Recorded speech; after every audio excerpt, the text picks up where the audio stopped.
Cappleman has some words for the defense, and I was really interested in what she had to say about Jackie Fulford, one of the defense team attorneys. So, Donna Adelson trial is now over. She's found guilty of all three charges of first degree murder, conspiracy to commit first degree murder, and then the solicitation for first degree murder. Remember, her defense team wanted to exclude the lesser included, and I think it's because Donna Adelson's already kind of up there in her age. She's in her either late 60s or early 70s. So if she were to be charged and convicted with the lesser included, I mean, that's already a lot of years off her life. But I had questions about, whether or not she'll be able to get out on her like early, I don't know, maybe like good behavior stuff, similar to what was offered to Sarah Boone. Because I think manslaughter was like 15 years. And then if you're out on early behavior, good behavior. Although I don't know if Donna would qualify for that because she was already kind of doing shady things while she was incarcerated. For example, trying to bribe two of the inmates, and they actually came in to testify for the state. So I don't know. But anyways, no lesser included for Donna Adelson. She was charged with the highest crime possible in her case, and I wonder if she regrets not testifying. I think a lot of us really thought that Donna was going to go up there, try to speak her truth, because she seems like the type of person who likes to control the narrative, try to manipulate people. And we saw the manipulation at play in the pretrial. If you guys have not seen Donna testify in pretrial when she was discussing or testifying about how the jailhouse conditions were really awful for her and how she felt like, well, not felt like, but how she was being forced to buy commissary for one of the inmates because she was being threatened, harassed, and she was crying on the stand and stuff like that. Go watch it. Because I think that if Donna Adelson were to testify, I think it's possible that she could try to maybe play at the jury's emotion, maybe like sympathy towards like, oh, this poor old woman up here. But anyways, whew. Her sentencing is going to be about a month from now, so we'll definitely watch that together. But before that, I do want to watch Georgia Cappleman's interview with you guys. She has some words to say about the defense, whether or not Wendi's going to be next, and then I was actually pretty surprised at some of the questions she answered, because sometimes when prosecutors do these interviews, they're like, oh no, we're not going to talk about that. Oh, we're not going to get into that. But I feel like Georgia was just pretty open about her thoughts about the case, the trial, and everything. So, and her thoughts on Donna Adelson not testifying as well. Now, after that, I do want to watch the TikTok with you guys with the Jury Foreperson. I have not watched that yet, so we'll watch it together. I did skim through Georgia Cappleman's interview here and there, but with the TikTok, Jury Foreperson has come out to talk about their thoughts on, Donna Adelson, the trial, I guess. I haven't seen anything about that. So we'll watch it together, and I hope you guys are doing well. Thanks for joining me. Hello. Happy birthday, Nicole. Nicole says it's your birthday. Nightflower, hello. Thank you so much. Hi, Shaniqua. Go Lucky. Hello. Midnight Grape. Did you see the dental commercial they made? I never really watched it, but I saw screenshots of it. Hi, Scott. How's it going? Yeah, happy cake day for Nicole. Eat all the delicious cake that there is out there. Hello, guys. Thank you so much for popping on in. And honestly, after this live stream is over, I'm going to hop over to the pharmacy and get me some meds, because after the trial, oh my goodness, it really took a toll on my body. But yeah, Shaniqua, I hope you're doing well. It's over there. I know you're recovering from the surgery that you did a couple months ago. Hi, Mr. J. How are you doing today? Hello. And also, it feels weird to wear glasses. It was weird. I was too lazy to put my contacts in today, and I was like, just pop in the glasses. All right, y'all. So the audio is quite loud in the very beginning, so I'm going to have it muted. A lot of people are cheering Georgia Cappleman as she comes out.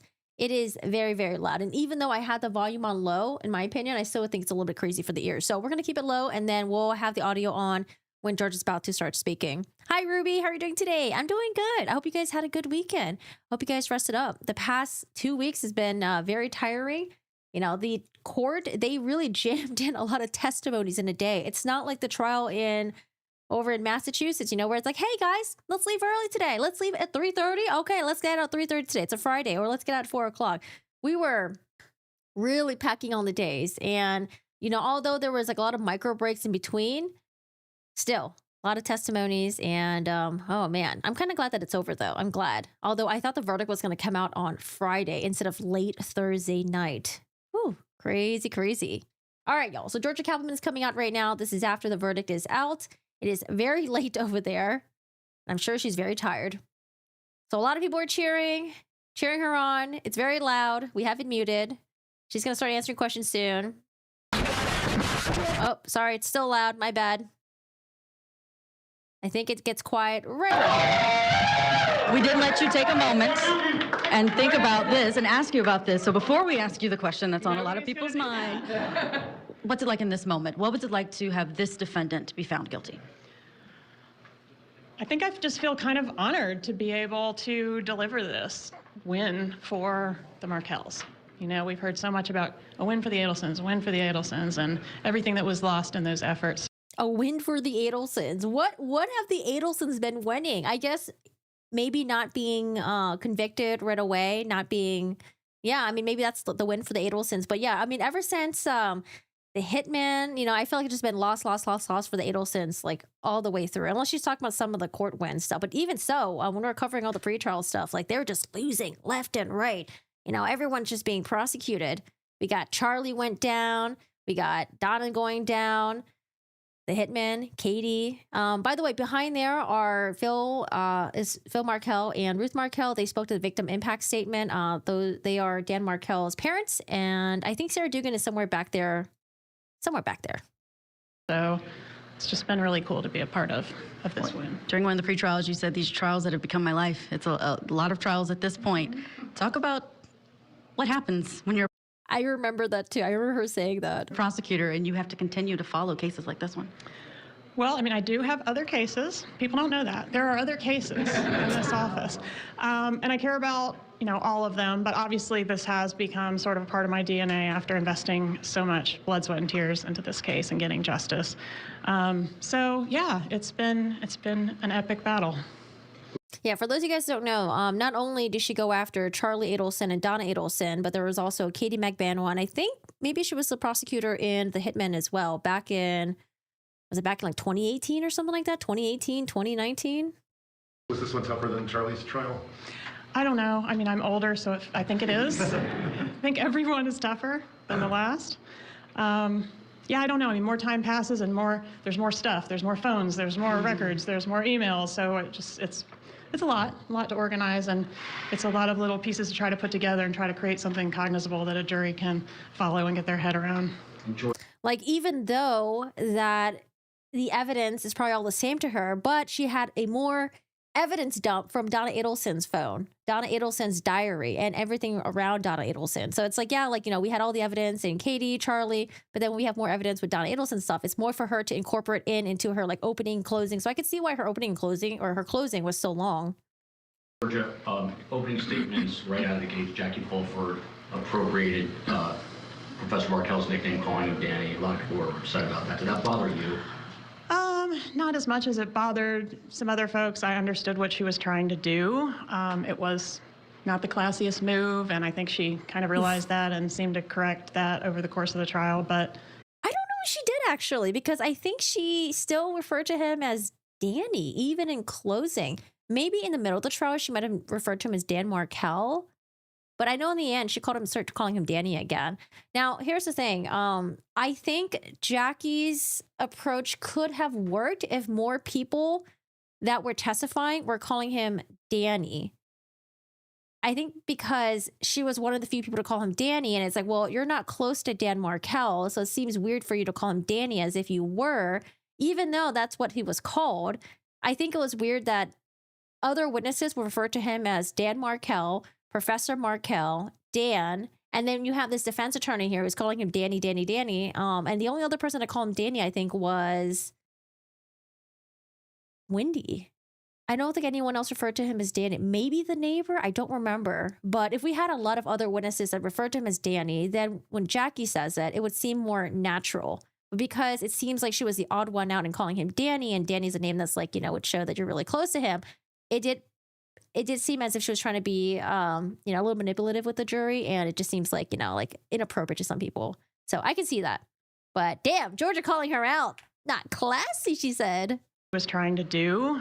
It was not the classiest move, and I think she kind of realized that and seemed to correct that over the course of the trial. But yeah, probably not a great move. And what about the amount of deliberations? Is roughly the same as Charlie, maybe a few minutes more, but not much. That surprised you? Because some people were predicting a longer deliberation. A little bit. I actually lost. I thought it would be slightly shorter, but I was being pretty ambitious. But yeah, it wouldn't have surprised me if it had been more difficult for them, because it was a large puzzle that kind of had to be put together. But I guess they got what they needed, and they knew what they had to do. Will this be the last prosecution, sir? You are asking a question. Why are you that guy? Were you surprised? It's hard to hear. I'm assuming maybe they asked something about Wendi. What they had to do. Will this be the last prosecution, sir? Something about the prosecutions were made. I don't know. I can't really hear this part. Does anyone know what they asked? You are asking a question. We have another footage. Maybe we can listen to it here. Let's see. Remy, right around here. Kind of realized that and seemed to correct that over the course of the while, but yeah, probably not a great move. Oh, this audio is really low. I don't know how to make this audio higher. Let's see. Can we make this louder by any chance? Dark reader. Ah, this one's really low. Let me see what it says. What about the amount of deliberations? Is roughly the same as Charlie, maybe a few minutes more, but not much. Yeah, this audio is better, but I think it's really low for you guys. So I'll do my best to listen. Let me see. You are asking a question. Okay, it's right around. Oh, maybe the audio is not bad for you guys. Pretty ambitious. But yeah, it wouldn't have surprised me if it had been more difficult for them because it was a large puzzle that kind of had to be put together. But I guess they got what they needed and they knew what they had to do. Yeah. Will this be the last? So the question was asking about Charlie's jury deliberating and then comparison to this jury deliberating. Prosecution, sir? Damn, I still can't hear. They got what they needed and they knew what they had to do. Will this be the last prosecution, sir? Will this be the last prosecution? Okay. So everyone's wondering, is Wendi going to be next? Are you going to go after Wendi? What's going to happen here? Hey, Tuko, how are you doing today? Hello. She's humanizing the victim. I see nothing too bad about that. Yes, but if you're the only person that's calling him by a really close name and no one else is really doing it, a lot of people just think it seems really weird, especially when you're the defense attorney that is defending the person that's on the other side of the table that's involved in murdering the victim. So I can see why people were like, kind of like, ooh, why did she use that? I think it could have gone great if everyone else also called him by Danny Markel and it seemed more natural. But because she stood out so much, it would just seem kind of weird that she did it. Yeah. Yeah, my feed is swarmed with Wendi is next, Wendi exists. Yeah, I'm seeing a lot of that too. Like, oh, Wendi, you better watch out, Wendi. They're coming after you, Wendi. Why are you that guy? Were you surprised by the defense strategy of throwing Wendi and Charlie under the bus? And was the adoptive admissions ruling something that you pre-planned or something that you all came up with at the last moment? We had a few incarnations of how to deal with the fact that she had adopted Charlie's really ridiculous story previously, and we didn't want her to be able to distance herself from that and create a new, better defense, which she did seem to kind of try to be doing. Yep. So with Charlie's defense, this is double extortion. That Katie was being told by the baby daddy that she needed to get Charlie's money or else. So she went to Charlie, was like, hey, Charlie, my baby daddy just murdered the man that is ruining y'all's lives. And he's telling me that if you don't give us the money, then I'm going to have to say that, like, oh, go to the police and say that, like, oh, like they hired us for all this. But I think Charlie's defense to basically kind of like protect himself from all the text messages between him and Katie, because remember, afterwards, there was like text messages between him and Katie, like, hey, how was the pool? Hey, how are you doing? Oh my God, I love you, and all that stuff, right? Like, let me help you out. He was trying to say that, oh, Katie was also being extorted and that Katie was, on my side. He didn't realize that Katie was actually in on it the entire time.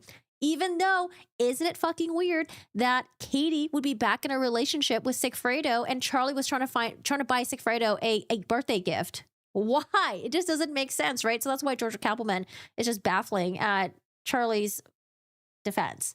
So not only did Donna try to adopt Charlie's defense, I really thought she was going to be like, it's all Charlie. Like, he did everything.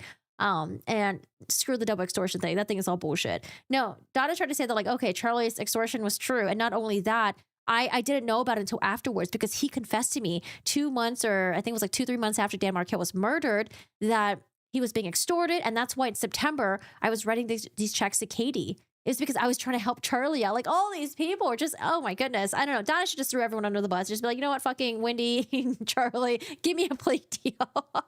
Although I don't know if they're going to ever give her a plea deal, though, because they already had Charlie at that point.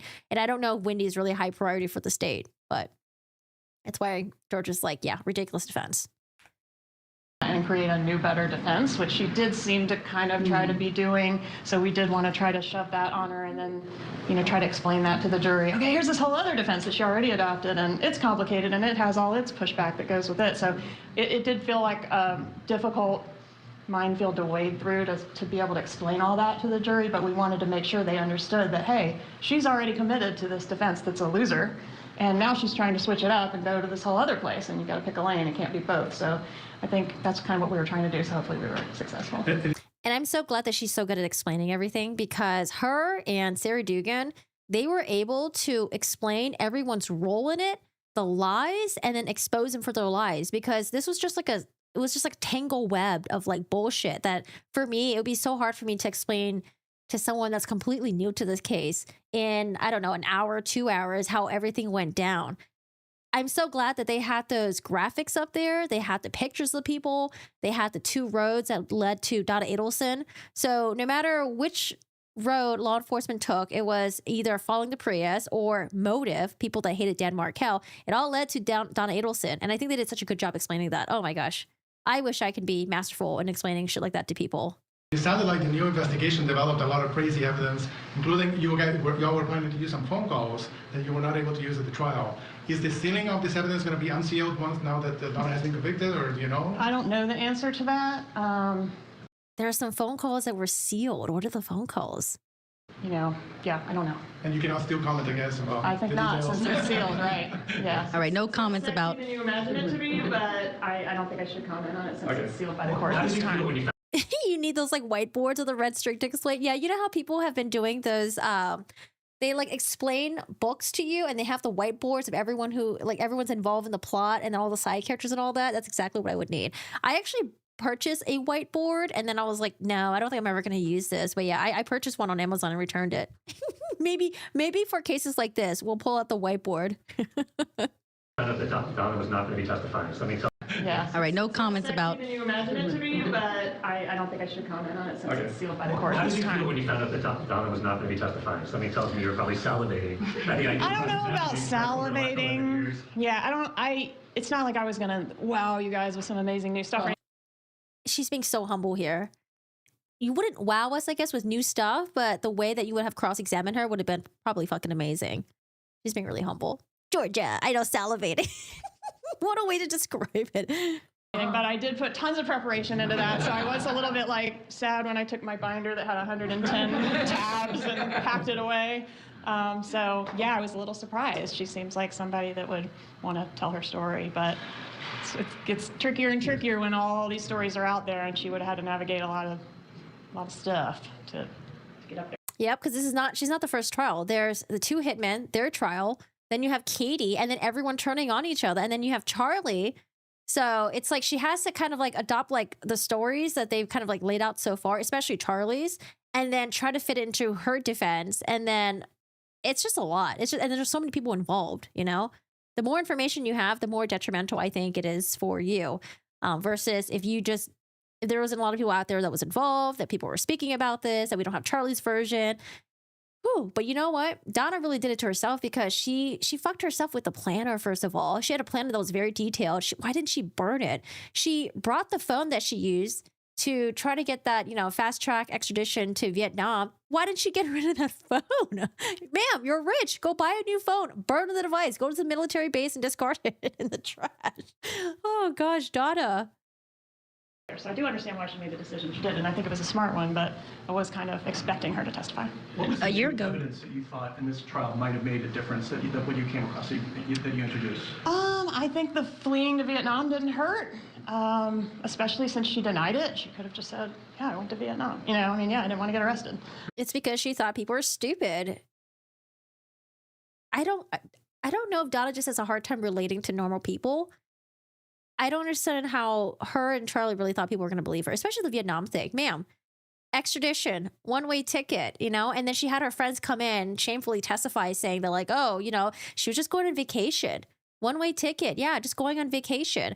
And I understand sometimes when you do buy tickets, sometimes it is easier to buy one way and then maybe buy another one later on. I don't know. That's kind of a gamble to me. But especially during was it around like holiday season? No, she would have came back in January. So maybe ticket prices would have dropped back by then. I don't know. But for them to go up there and be like, yeah, she bought a one-way ticket. But no one addresses non-extradition. It wasn't like Donna was on the phone saying one-way ticket and that's it. Oh, it's cheaper. Oh, let's do a one-way ticket. We'll come back for, the bar mitzvah. She didn't say any of that. She was like in a panic. She was like, oh, I need to do one-way, one-way ticket, extradition. Like, I need to go to a non-extradition country. Thank you for the like. I appreciate that. And then she had the planner. Oh, gosh, Donna. But here's the thing. Donna, if she threw away that phone, they probably wouldn't be able to recover those WhatsApp messages. Because they had that phone, they were able to get the WhatsApp messages, and oh boy. Donna panicking to get a one-way ticket, 90-day visa, and all that shit. But she didn't do that. She oversold, so that was helpful. The number and the planner. Like, Yes. Can you talk about that? Like, how did you guys find that? Was it an aha moment? Yeah. Kind of dumb luck. I mean, that thing is so dense, and there's a bunch of them, so we've just been sort of perusing them, and yeah, somebody just stumbled upon it and had an aha moment. What about Rob Adelson's testimony? How key was that?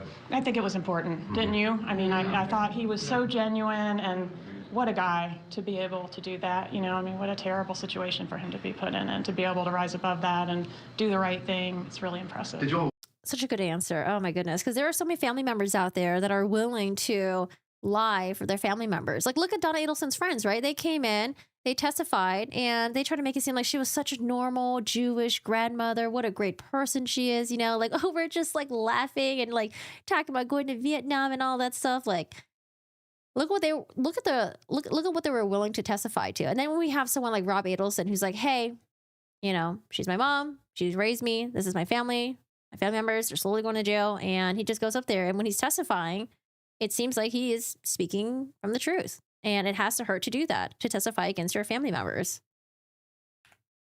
But I would say that's a prime example of a good person. Put in, and to be able to rise above that and do the right thing, it's really impressive. Did you all wait for this trial to put him on? Why did he not testify previously? I just didn't want to do it to him unless I felt like it was absolutely necessary, and I really felt like we needed him in this one. Georgia does. Yeah, because they used a lot of Rob Adelson's words against the weird shit that Wendi was doing, and then also against Donna as well. How Donna was just not curious at all who did this. He's basically like the inside man, because Wendi, even though Wendy is like sort of throwing her mom under the bus, she was like kind of not. She was kind of lying for her mom there, in my opinion. Charlie, you don't know what the hell he's going to testify to if they ever called him. Harvey, ain't gonna happen. So for them to have someone who has like inside knowledge of like the family dynamics, and then also what was going on after Dan Marquette was murdered, I think Rob Adelson's testimony was like really good. And I'm glad that the state was able to refer back to that so many times during closing. When do you have reason to be worried tonight? You said that word. That's a bad word. No W questions. Worry's a bad word. Well, last time. Should we say stay tuned? Do we need to stay tuned? I mean, you can stay tuned. All right, Wendy's a bad word, and y'all just have to stay tuned for Wendi. One other question for me. I mean, your father played football. I understand. It was my first Knowles game, and I take all the credit. Oh, it was a great one. Lucky you. Go Knowles. And I found out maybe through the grapevine that someone else in your family is a professional female golfer, or that you're close to. Maybe not, but do you get the... That sounds cool. Do you think you get that competitive spirit from your dad, from your family? Yes, I think both sides of my family are extremely competitive, and if you came to game night, you would see some pieces being thrown around the room, and yeah. The most important question, do you have a fifth red suit? I don't know. I'll work on that. Number 5 of 5. Is it? I haven't seen the other trials, but I've noticed that when I Googled her, I've seen her in other red suits. So does she just wear the red suits for closing, or did anyone else watch the other trials with Georgia? Georgia, can I ask you about Charlie Adelson? Last year you were going, it seemed like the state was going to call him, and ultimately this time around no one called him to the stand. Why? This is for Charlie. Because we didn't want to tangle with him unless we had to, and we felt like we were able to successfully get out the story that he told at his trial and marry Donna to it as much as we needed to without having to I feel like Charlie would love that. Marry my mom to my story. I mean, look at how much he loved his mom and was willing to do anything for his mom. Whew. Great choice of a phrase there. And marry Donna to it as much as we needed to without having to wrangle and tangle with him. If I'm not mistaken, this was the first trial where you guys were able to access WhatsApp messages. Was there a new am I right about that? Was there a new technological I can't advance? remember if we had any WhatsApp messages.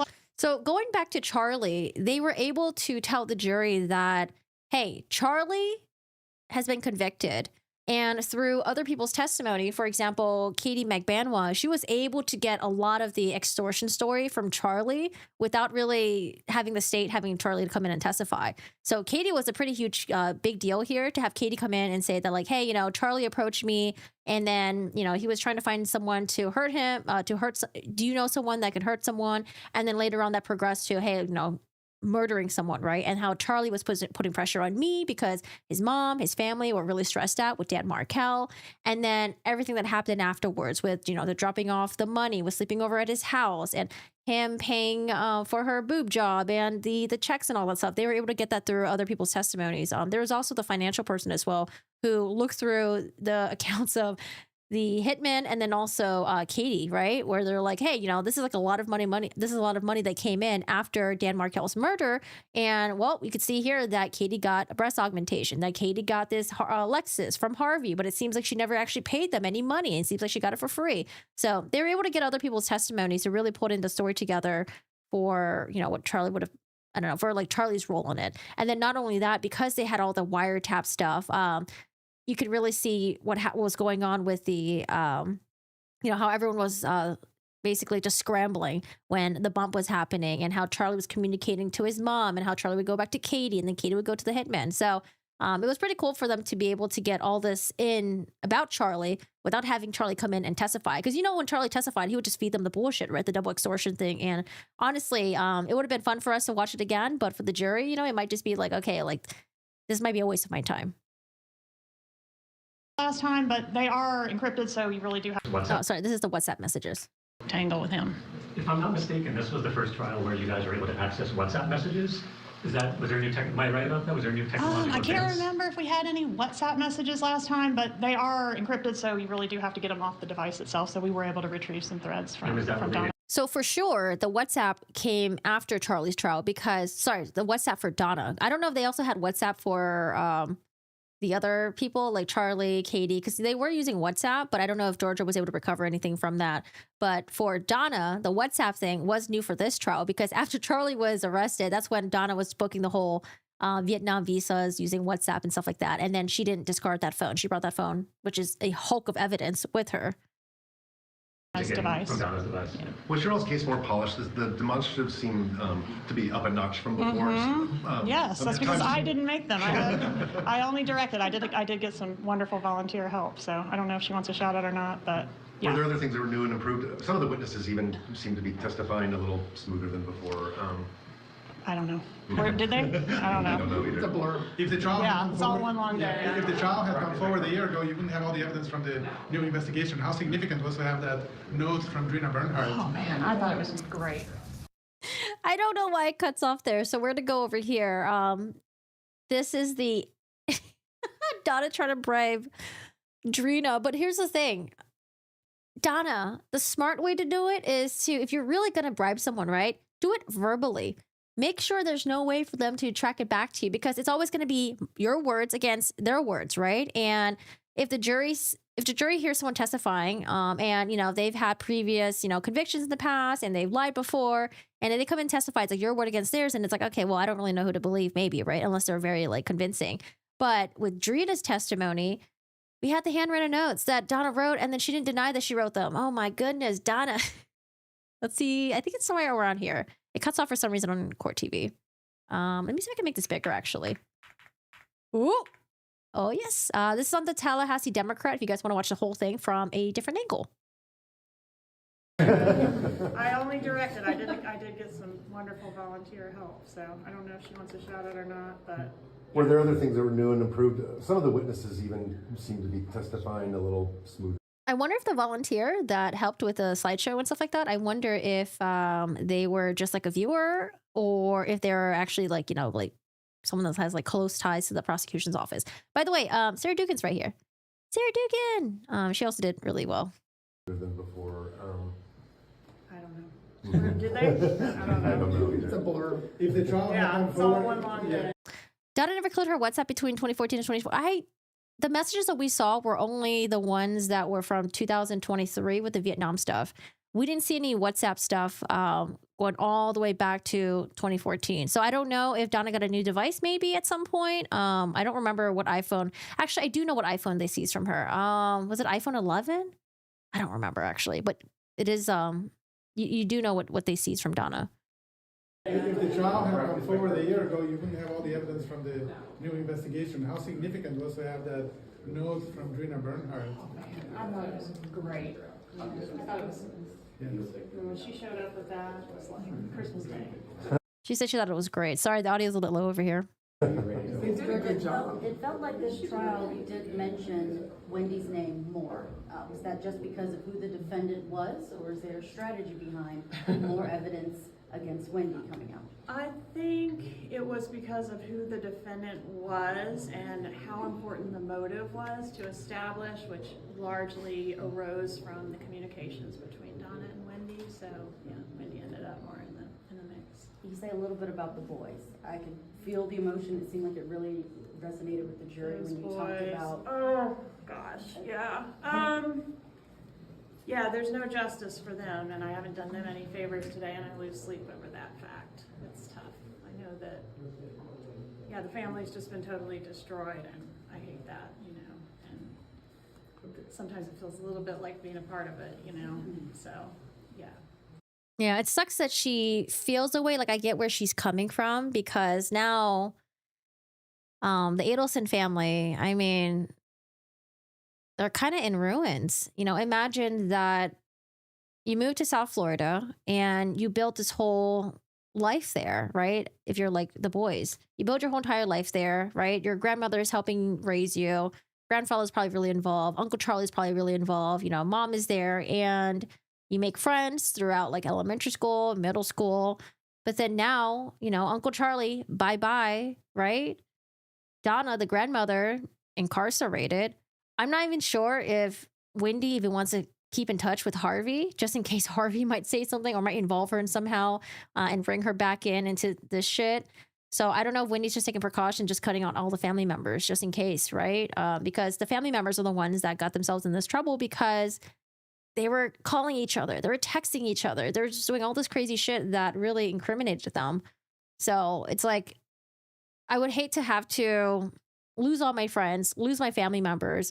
I think she moved to Texas, and then someone said that now they're like in, I don't know, in a new state or something like that. So I know this is all tough. You're losing all your family members, and then you don't know if your mom's going to be next because, you know, it's going to be hard to avoid social media. These boys are, I think they're like teens now, like early teens. Like I think one's like maybe 13, 15, something like that. I don't know. That's tough. That's a lot of stress that you're dealing with. And then you're probably, you know, navigating with being in high school. High school can be pretty tough. You're thinking about, you know, college and stuff like that. But then now it's like family, bye-bye. Mom, I don't know what's going to happen to her. What if she gets arrested too? What if she also gets taken away? And yes, they do have family on the Markel side, but they're not particularly very close to them, I'm assuming, because, you know, the Adelsons have really blocked the Markel's access to the grandchildren. I think it's a little bit better now because of the law that was put in place, but it's in Florida, so I don't know. Now they're in like Colorado. I don't know how that works. But yeah, I don't know. It's just really sad for the kids. And the family members are just, I don't know. What do they expect? You really expect to get away with this shit? You had so many people involved. It's awful. You know, if you really want to, I don't know. It's like the best way to go about it is just have one person just take one for the team and then not involve everyone else. But honestly, you shouldn't be fucking murdering anyways, right? So it's like, you know, Donna, if you really wanted to murder Dan, then do it yourself, right? But then because she involved so many people got dragged into this. But I don't know. Donna's fucking crazy. Fuck Donna. I wish them nothing but the best, and I hope they can reconnect with their paternal relatives and get past this. Yep. Georgia needs to go to Thank sleep you, guys. now. Georgia hasn't slept in quite a while. You all have a good night. Thank you. Thank you. She blames external forces for her fact. All right, so that's it with Georgia Cappleman giving her interview and giving us her thoughts on defense attorney Jackie using Dan Markel's close personal name, Danny, and yeah, and maybe, you know, Not giving us too much about Wendi because, we don't know what's going on. Might be an active investigation. We'll have to see about that. Wendi, yeah, I mean, I'm sure she's put stuff into place just in case. But I mean, who else? I mean, it seems like Wendi was really close to her family members. So I don't know if Wendi has other close people that she can have that can take care of her kids. I don't know. I do not know. It seems like she was very close to her family. Because usually you would have someone that's like, your mom, your dad, sister, brother, something like that to help take care. But it seems like they're all kind of gone. But there's Harvey. I don't know. But Harvey's getting old. That was all for the kids, but in fact, it ruined their lives. Yep. In the long term. They were just so short-sighted with everything. It was really silly. All right, y'all. So the next part, we are going to listen to the Jury Foreperson. I don't think they've done any interviews with any news network or anything like that. I haven't seen anything, but she does have a TikTok account, and she is going to talk about her time being a jury on Donna Adelson's trial.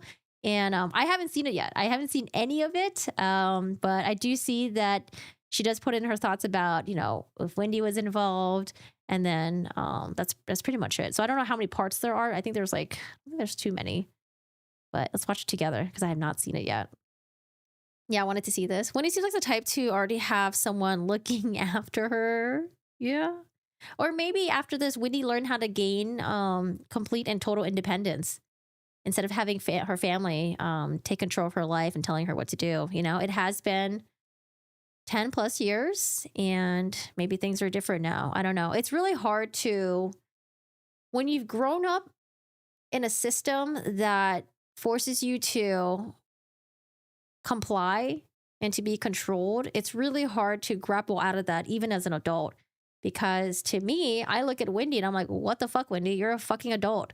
How did you let your family rule your life like this? But I have seen this happen to people in my personal life where they will have a very domineering, controlling mother. And even as an adult, it's really hard for them to kind of like get out of that grasp. Yeah, that's a really tough thing to deal with. Because these people that are domineering, controlling, like manipulation is a key thing, and they know how to manipulate their children. And not that I'm, putting all the blame on to Donna. Like Wendi certainly has a role in it as well, but maybe she's learned how to stand up to Donna and Charlie, within the past 10 years and really take control of her own life. But we'll see. Jeffrey Lacoste's police interview right after the murder was fascinating. He sensed that it was Wendi's family. And every time when he came back for another interview, the revelation just kept on coming, man. Like, it was pretty wild. Because I think initially the first interview, he was like, yeah, this is all really weird. I mean, she said this, yeah. Second time, I think he came back was like, I don't know, man. Things are really weird with the Adelson family. And I almost feel like it's almost as if Wendi was trying to set me up. And I don't know if law enforcement took him seriously or not, but yeah, really crazy. Narcissists really are a breed of their own. You have to learn to play games to get along with them. Yeah. And sometimes if they're not willing to change, if they're not willing to make adjustments, sometimes you just have to cut them out. She was infantilized. When he just had her family do things for her and pay for things because she's greedy and controlling. You mean Donna's greedy and controlling? Yeah, there are some people who are dangerous to disobey. When people are like that, you tend to cater their desires even to subtly. Yeah, and there are people that also don't like confrontation. It's easier for them to kind of just go along with it than to try to stand your ground because, if you're not used to standing your ground, when you're younger, when you're in your teens, when you're early 20s, it's kind of just something that you just get steamrolled by. So, yeah. I mean, I see it as really sad. I'm not convinced Jeff was set up as a fall guy. I believe Jeff honestly believe it. I believe that Jeff honestly believes it. Whether or not I think Jeff was set as a fall guy, I don't know. I'm more convinced in this trial. I think initially when people were talking about how, the car that the hitman rented looked like Jeff's car, the Prius, right? And I was like, no, it does not look like it at all. And people kept saying that over and over again. And then in this trial, when Jeff Lacoste talks about how the car that was rented the first time by the hitman matches his car, I was like, okay, that I see. But not the Prius. Not the Prius. People were like, oh, the Prius looks like Jeff's car. I'm like, no, not really. But, Prius is a Prius. People know what a Prius looks like. But yeah, anyways. I think I'm more convinced now after I saw this trial. Am I convinced 100%? I don't know. Not quite sure. Yeah, I saw the video, but didn't watch the police who suspected right away. It was the Adelsons. I mean, the worst was Wendi Adelson opening her mouth and running her mouth. I think the reason why I think Wendi could have possibly tried to set up Jeff is because I think Wendi was in the motions of throwing her family under the bus just in case if it were to ever come back to her. I think Wendi was prepared for that, even though, you know, the family members were doing it for her. I think at the end of the day, Wendy's like, well, you know, my children are the most important thing to me. And, you know, if I'm not around, then my children are screwed because my dad, you know, because the dad would have been murdered at that point.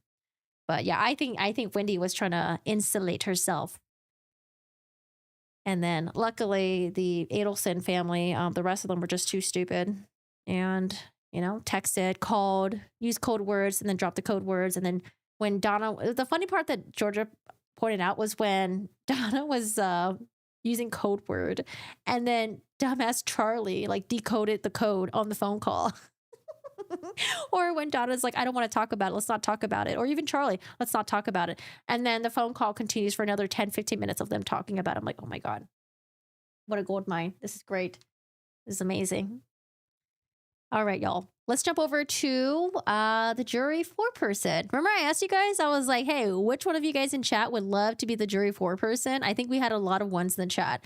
I'm a 2. I'm like, no, I don't want to lead. I'll sit back and just like kind of just like, you know, chill, put in my input, but I don't want to lead. I don't know. I'm not I could lead, but it's like I don't like to. I kind of just like to sit back, you know. All right, y'all. So let's listen to the jury foreperson. She's on TikTok. Her TikTok name is Lacey with AJ. If you guys want to go check her out. But let's watch. Let me see. So, I'm going to answer some questions now, but I do want to preface, okay? Wait. Oh, here it is. Donna Adelson was found guilty on all 3 charges for killing her ex-son-in-law. I'm here to say that I was on the jury, and I got to be the foreperson. If you have questions, let me know, because I can finally talk. Donna Adelson was found guilty on all... So... I can understand her excitement there, although the camera shaking thing is making me a little bit dizzy. I can understand her excitement because when we are watching this, okay, we have the amazing pleasure to talk about it as it's happening, to either criticize, you know, the defense team, to criticize some of the things that's happening with maybe, I don't know, with the evidence, right? We get to talk about what, if you think Donna did it, we get to talk about, you know, like just basically all the wiretapping stuff, just everything, right? It's cool that we get to talk about it. I'm so glad that I'm not a jury because you're the jury. You're sitting there. You can't talk about it. You got to shut your mouth. You go home. Can't talk about it. You know, you got to come back the next day. And imagine listening to all like the wiretaps and stuff like that. And it's like, it's all just in your head. You can't say anything. It's not until deliberations that you can finally talk about it with your fellow jury people. But oh my God, having to sit there for almost 2 weeks and not say shit about this, I can understand why she's excited to be like, hey, fuck, I'm ready to talk about this. I have to tell my dog. Oh man. So she probably wants to talk about it. Let's see what she says. I haven't heard it, the rest of it. So, I'm going to answer some questions. Okay, what does this one says? Yes, we want all the details. How much of the case did you know before you were on the jury? How did you come to an agreement so quickly? Was there any thought to just coming back in the morning? Oh yeah, that's what I was thinking too. I thought they were going to be like, hey, judge, it's 4 o'clock. I mean, you know, can we cut it? Can we just come back tomorrow? You know, I thought that's how they were going to do things. Like, hey, we're too tired. But no, they just kept on going. I guess maybe the judge brought them dinner so they can deliberate and eat, possibly. Now, but I do want to preface, okay? For one, not a single member on the jury knew anything about this case before being selected to serve on the jury, okay? First and foremost. Number 2, as far as people... The jury selection process, when they're doing the voir dire of each of the jury, it was actually pretty interesting. I tuned in here and there for it, but it seems like they were quite thorough in the questions they were asking the jury. And then also for this case, it's like Georgia's like, I don't know, like 4th, 5th time or something like that for this case, right? Or case adjacent to this. But they asked questions about, you know, how do you feel about snitches? How do you feel about someone that, you know, murder someone, but then didn't actually shoot with a gun or something like that? Like they were getting really into like some of the nitty gritty details to pick out the juries that like, you know, might be like, oh, you know, like, oh, I wouldn't feel comfortable, you know, charging someone or convicting someone with first degree murder and like the solicitation and, you know, all that stuff if the person, there's no direct evidence, right? So I think both sides did a really good job with questioning. I would say I'm a little confused with the defense team because I thought they were pretty good in voir dire as well. I thought the defense team was pretty decent in the pretrial stuff. But then when they actually had to present, you know, their case in the trial, I was like, huh. Or like during cross-examination, I was like, oh man, like this is not the defense team that I feel like I've been watching this past couple months. Hey, Red Realm, how are you doing today? How's it going today? Oh, the judge offered dinner. Jury said almost done. I thought they would get dinner at like 6 or like 5. Concerns as to me being on social media and posting my TikToks in the last week or two. There was no rule stating that we cannot be on social media. The rule is provided by Judge Everett in this case, okay? We cannot seek out information about this case. We cannot talk about the case with anyone. We cannot listen to others talk about the case. We cannot do anything in regard to the case. Yep, you can't do your own research. So, for example, if they're talking about, I don't know, like how to wiretap, and then the jury's like, oh, actually, I feel like the witness in the stand didn't really go into great details about wiretapping. Let me do my own research about wiretapping, you know, and then see how I can apply to this case. Like, you can't be doing the research like that. During the trial. But now that I'm released as a juror, I have the freedom to say and do whatever. But also in that regard, I don't watch the news. It's depressing. I haven't watched the news in years. If anything, I'll check my weather app, my little Apple weather app once a week just to see. My For You page on my TikTok, where I am the most active, is mostly like TikTok shop videos, like members of like the moms of TikTok community, because that is the content that I typically engage in. Yeah, and I think for us, we're thinking like, oh man, like if you're on social media, it's so hard to avoid the Donna Adelson stuff. But other people's feed can look totally different than yours. Like, for example, my husband's feed will never have any of the trial stuff popping up. I think when we were, I'm trying to think, has there been any like trial stuff that was like really big that popped up on his feed maybe? I don't know about Murdoch. Murdoch was pretty big.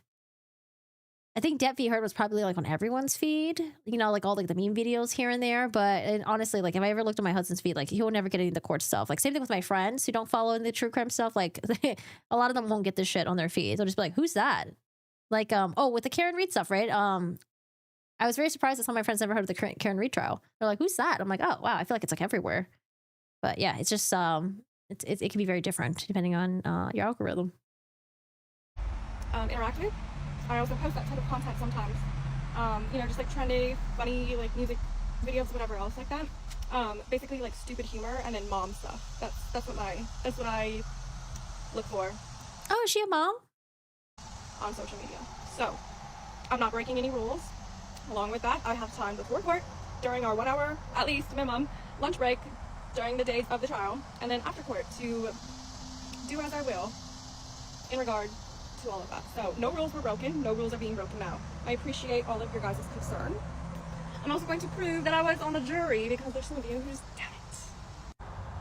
Here is my...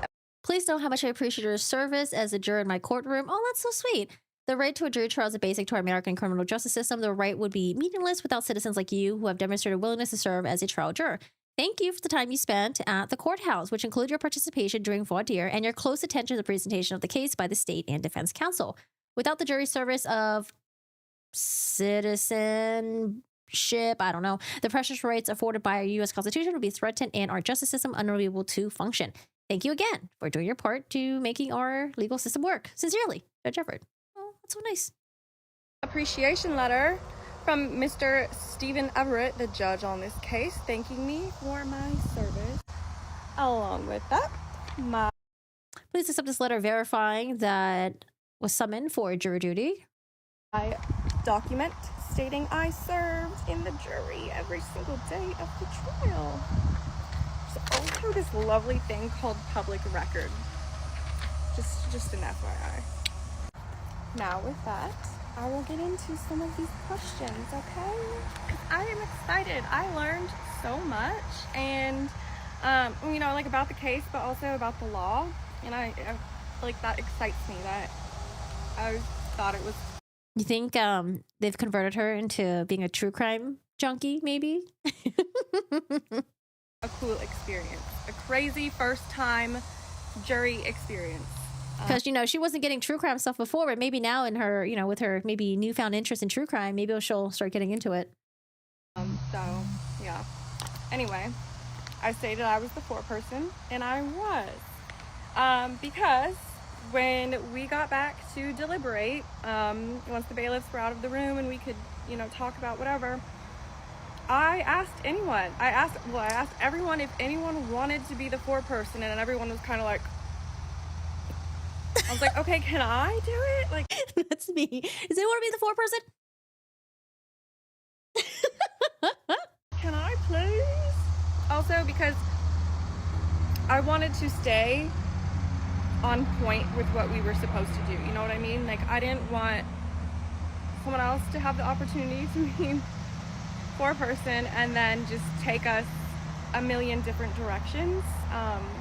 And I know how my brain works, so I was just, you know, like very sequential and purposeful with my questions and discussions and what we talked about, whatever. So overall, it took us about just over 3 hours to deliberate and reach our final verdict, right? But within the first hour and a half, I want to say, everyone was agreeing that she is guilty. Everyone, it was unanimous within the first hour and a half. But as the foreperson, you need to be looking for, you know, the different body language, people's facial expressions, all of that. Interesting, because I was wondering if some people were like, oh man, I don't know, she's involved, because even though there's like the wiretap stuff, like what if she was only involved afterwards, you know, when Charlie was telling her about the extortion and she was like paying the checks to Katie McBenoit. Who may be unsure of something. That's good. We had that. We had two people. Because there are some people that might be like, yeah, I think she's guilty. And then maybe was only saying it because everyone else was saying it, right? Because they don't want to be a dissenter, or they don't want to like voice out their true opinion. So that's pretty cool for her to point that out. That seems really perceptive of her. Who said they thought she was guilty. They're like, but I'm kind of confused on this one thing. This like point 2 on count 2 of her charge, right? So with that, I was like, okay, absolutely not. We are not unanimous right now, so we're gonna go over things. And we went over things point by point, okay? We started count 1. Count 1 was the charge for first-degree murder, and it had several different points that we needed to, you know, address. We went over definitions, we went over principle and how that would apply. All of the different things we listed out. We had a whiteboard in there. That's actually really good, because I guess sometimes I always want to assume the best out of people, but you know, it's Thursday. Do you want to come back on Friday? Maybe it's getting late. And as someone that could be maybe like a shitty foreperson, could just be like, oh, well, I mean, you think she's guilty, right? I mean, you might have questions about this, but I mean, you think she's guilty at the end of the day, right? Let's just call it guilty, right? So I'm glad that she went into details about like how, you know, they wanted to divulge more into the confusion and like really address it to make sure that person that was going to vote guilty was completely like, no questions about it. No reservations. And most of us are visual people. And so we used the whiteboard to go over each point, list out everything that, like people just said that like applied and whatever. Those people who seemed a little unsure at first, they ultimately, what was needed, they needed the visual. But we went over everything several times because this is a big decision and this is serious, and we all took our duty very seriously. Like, this isn't just fun and games and like, you know. Although it is a very cool experience to talk about now and it's exciting. I like her accent. It's like a little, like I hear like a little bit of an accent here and there. It's like a southern accent or something. It's someone's life, you know, and it is the law, and we all took it very serious. So like, you know, I need people to understand that. We went over everything, talked about everything over and over. And about the 3-hour mark, you know, once we were like, you know, moving and grooving, you know, we voted several different times in several different ways. I first had everyone, we went like by each count, right? So I had everyone go one at a time in order of our juror numbers. So 1 through 12. And I was like, okay, so for count 1, point, you know, like whatever, count 1 in general, is she guilty or not guilty? And I had everyone go one at a time. We all agreed guilty. Oh, I wonder if someone's going to ask about the lesser included. If the lesser included were included, do you think it's possible that people might vote for those? Was it detrimental? I mean, because they don't know about the lesser included part. Maybe like if they did research after the trial was over and she finds out that the defense got rid of all the lesser included. I have questions about that. After that, we did like an all at once vote, and I was like, okay, so for count 1, like raise your hand if you think she's guilty. We all raised our hands, but you know, it's still doing our duty as we're supposed to. Went over it again, and so, you know, people were still talking, just like, you know, they're sharing their thoughts with each other about the case and whatever. I was passing out 12 pieces of paper for everyone to write their final verdict down, and then I emptied like. Because my thoughts on the lesser included, I think that it's possible if you give the jury more options. Sorry, I was moving away from my microphone. If you give the jury more options, it might make it more time consuming for them to actually decide and go through each one even more. But the fact that it was just first degree murder and then the solicitation and the conspiracy for first degree, it was like a lot cleaner for the jury to decide instead of going through all the lesser included that would have been on there. I wonder if they decided to not take away the lesser included, would the jury deliberation been longer? I think it would have been longer. I think so, but I don't know. Unless they were just really like, you know, like for sure set on first degree murder, no doubts, no questions. But I wonder. Oh, also, I wonder if they're gonna talk about. I wonder if they expected Donna Adelson to testify. One of the little containers we had for our snacks, and had everyone put it in there. And I did this because I wanted people to, and I said this too, if anyone who's on the jury with me sees this, they know that I did this. I told people, I want you to be 100,000, 50 billion% sure of your verdict. So I want people to write down what they honestly feel and think based on the evidence and the law provided. And without feeling pressured to go along with what everyone else is saying. You know, this is how we can be sure that everyone's on the same page. So write down your final verdicts, we'll go over it. All 12 pieces of paper said guilty. And before I filled out the final verdict form that we had to fill out, we did one more vote. And I went around and everyone needed to tell me out loud and to each other that they found her guilty on all 3 accounts. And that's what we did. And then, you know, filled out the verdict form, signed and dated it, knocked for the bailiffs to let them know that we were ready once. She was a better foreperson than I would have been. Yeah, I mean, honestly, her going to the details about this and making sure that everyone felt comfortable and then addressing all the concerns that people had and then going through each one and all that. She sounds like a pretty good jury foreperson. They got set up in the courtroom. We went out there. You know, judge asked the foreperson to stand. That was me. I didn't show the jurors, but it was me. And I signed the verdict form, which I believe will be public record. But anyway, after that, you know, like he read the, what do you call it, published the verdict. And then, you know, there was that outburst that we all saw. And we had to go back to the jury room, and when we came out, because the parties said... What were your thoughts on the outburst? Did you feel bad for her? That they wanted. Judge Everett went one by one, once again, with all of the jurors, and wanted to hear us say, under oath, that we find her guilty. And that is what happened. It was such a wild experience. Oh my gosh. I can't wait to, like, share so much more. Dude, Donna was so angry at the verdict. She was like, there was a portion where she was like yelling something under her breath. Like, it looked like it was yelling because it came out forceful. She was like stomping on the ground, like, oh my fucking God, Donna. Part 2. Do you think Wendi was involved? What do you guys think? 1 in chat if you think Wendi was involved.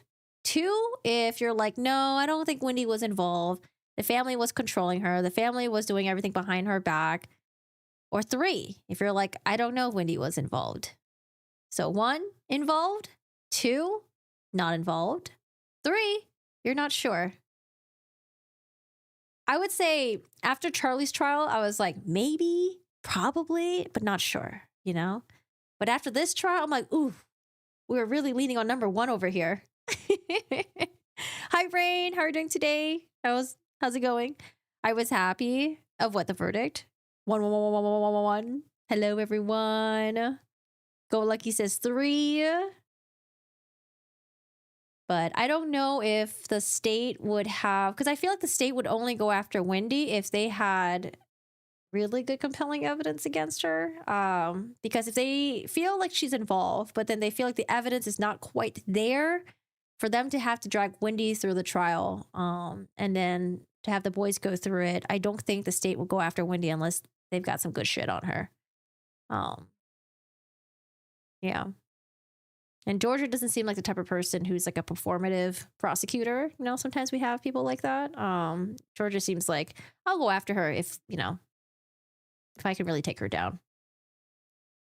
Yeah, how's your day going, Rain? How are you? Hello, hello. All right, part 2. Do you think Wendi was involved? Short, but also probably long at the same time. Yes. Yes, I do. And do I think she is next? Do I think Harvey might be next? Absolutely. Oh, darn, this audio is way lower. I don't know how to boost up a TikTok audio. TikTok audio. Can you boost up TikTok audio? Let me see.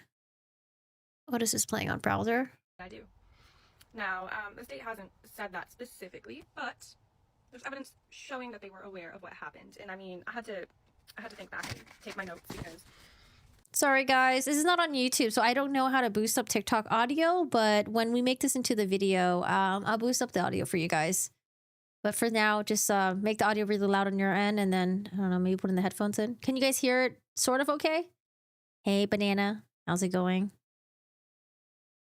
Easier for a jury to believe ex-wife was involved versus mother-in-law. Yes! But I think Wendi was a lot smarter than to be involved after Dan Markel was murdered.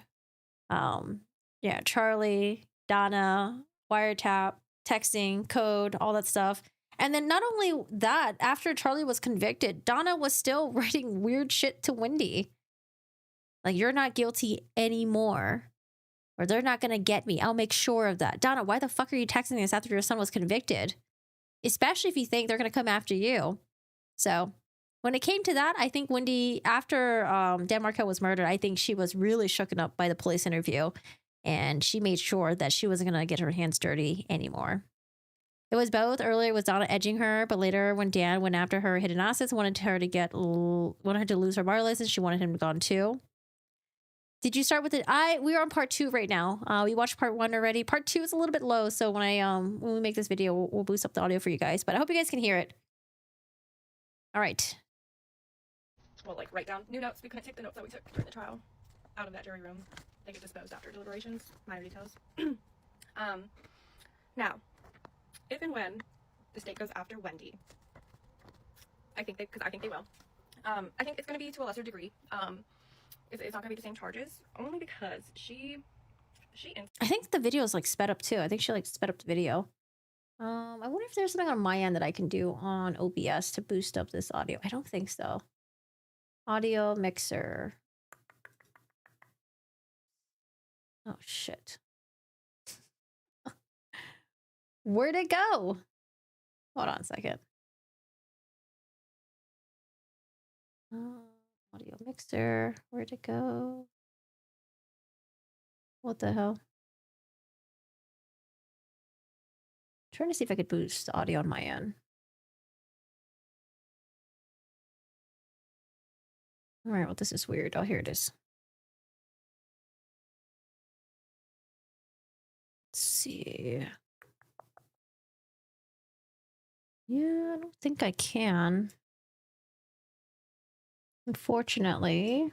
Sorry, I'm just doing some stuff here. You guys are looking at just blackness right now. Why is it blackness? Hold on. TikTok. Yeah, I don't know. I don't know how to boost the audio on here. Other creators have tried. The only way I can do it is if I watch a reaction to it on YouTube, then I can boost up the audio.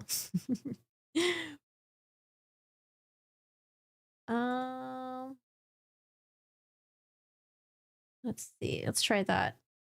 Audio filters. That's what I was looking for. Okay. Gain. All right, let's try this. Thank you. By Payamps. I was about to say papaya for a second. All right, let's try this. See if we can start over. DB. All right, we're going to boost the audio. Hopefully this will be okay. Long story short, but also probably long at the same time. Yes. Yes, I do. And do I think she is next? Do I think Harvey might be next? Absolutely, I do. Now, the state hasn't said that specifically, but did it work? there's evidence showing that they were aware of what happened. And I mean, I had to think back and take my notes because, well, like write down new notes. We couldn't take the notes that we took during the trial out of that jury room. They get disposed after. You give papaya often? Yeah, I don't know. I tried it. Because that's what I was looking for. Filters, the gain. Yeah. I wonder if there's another way. Gain. For some reason, the filter is not... Oh, it's probably because of how I have my... Oh, okay. I think I know how to do it, but... No, because if I boost up the gain, it's going to boost up the microphone for me as well. Darn it. All right. Sorry, y'all. We'll have to just edit it afterwards. I'm sure there is probably an extension that I can download. But I don't know if the extension is going to be legit or not. Let's see. Let me try one last thing. They have an in-app thing. Firefox extension.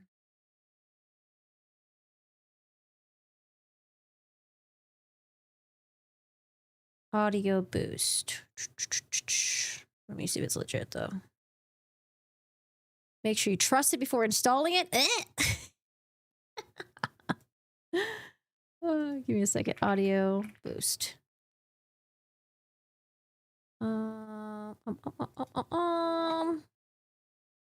Yeah, there's a bunch of add-ons on here, but they are not like Mozilla approved. So I don't want to just download it, you know.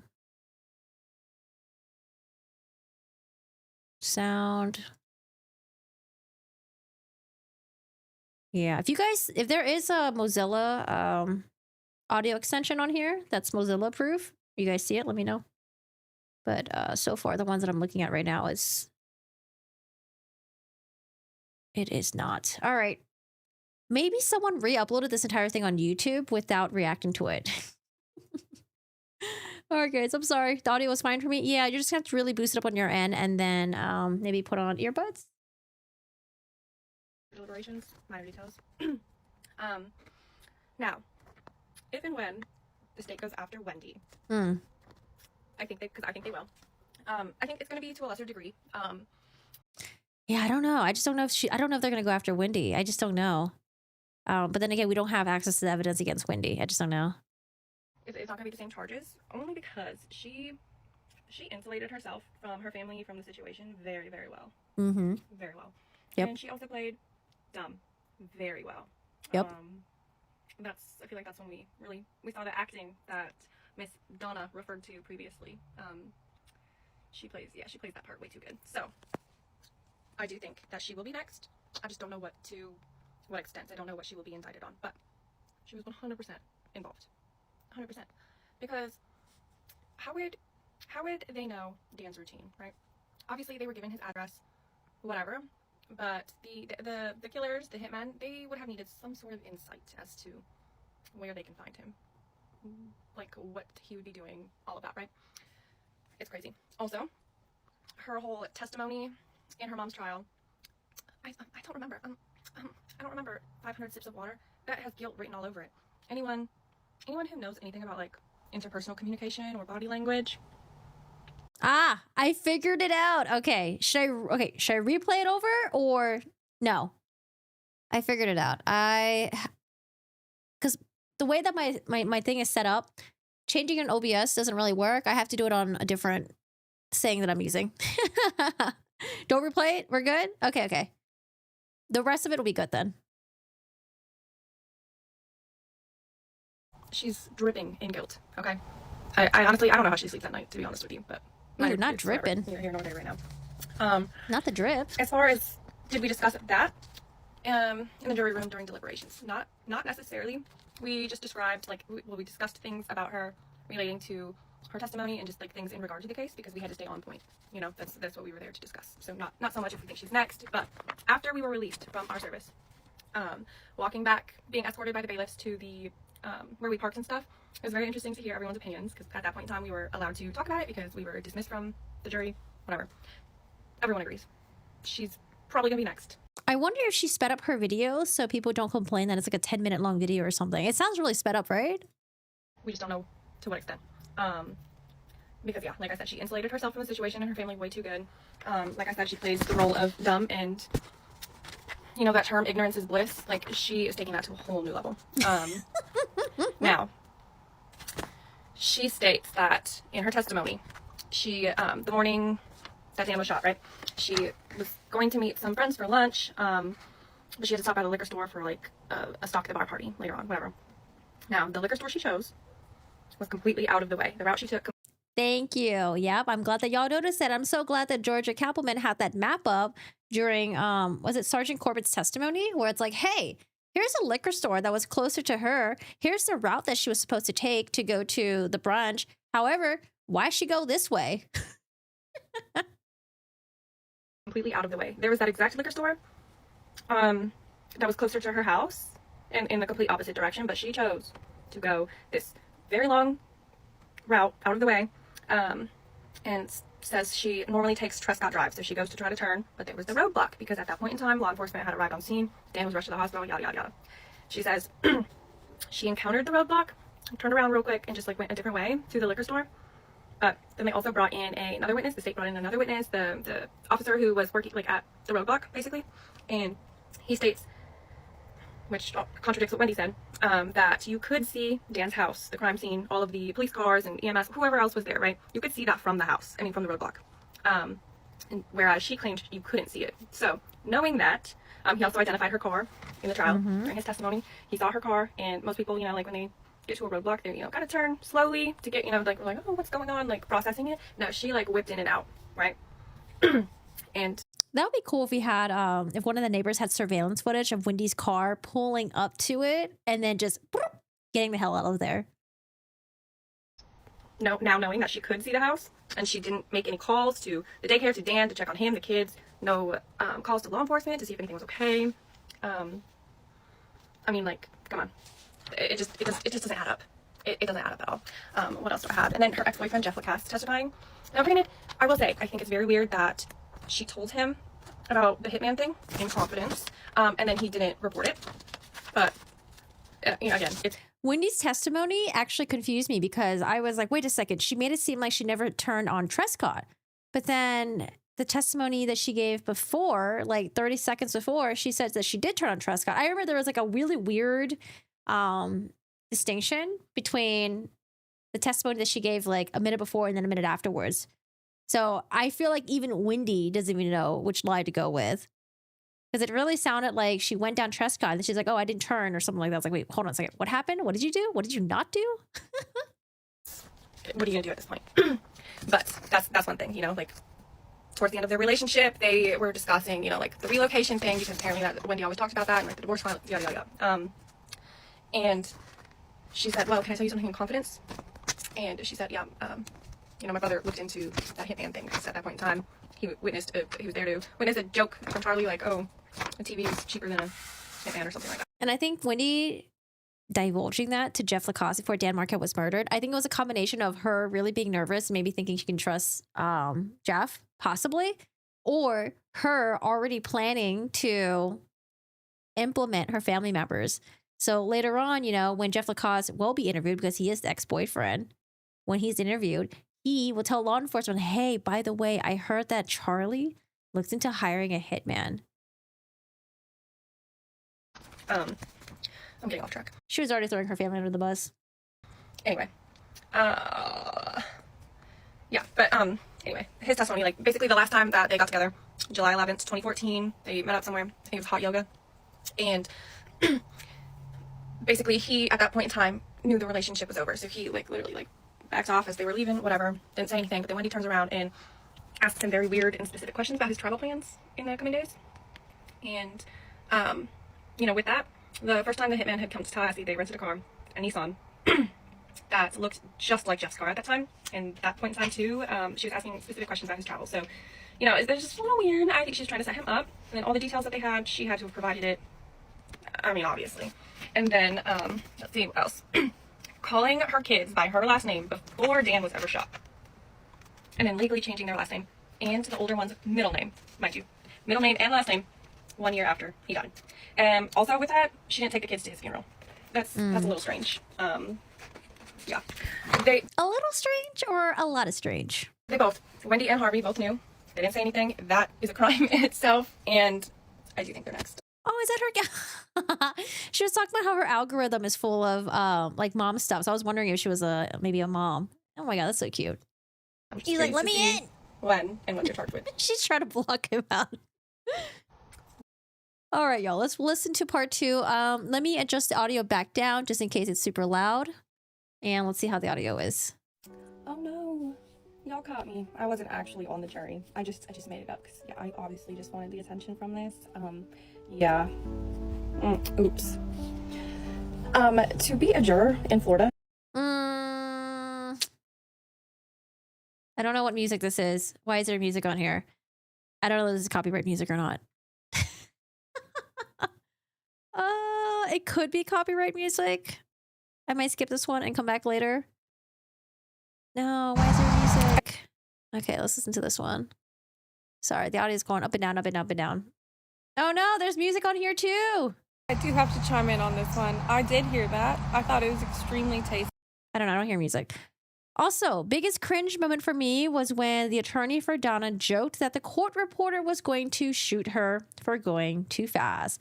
Please tell me you guys heard that. That actually went over my head. Yeah, that completely went over my head. Did it go over your guys' head too? Or were you guys like, ooh, why would you say that? Jackie, why?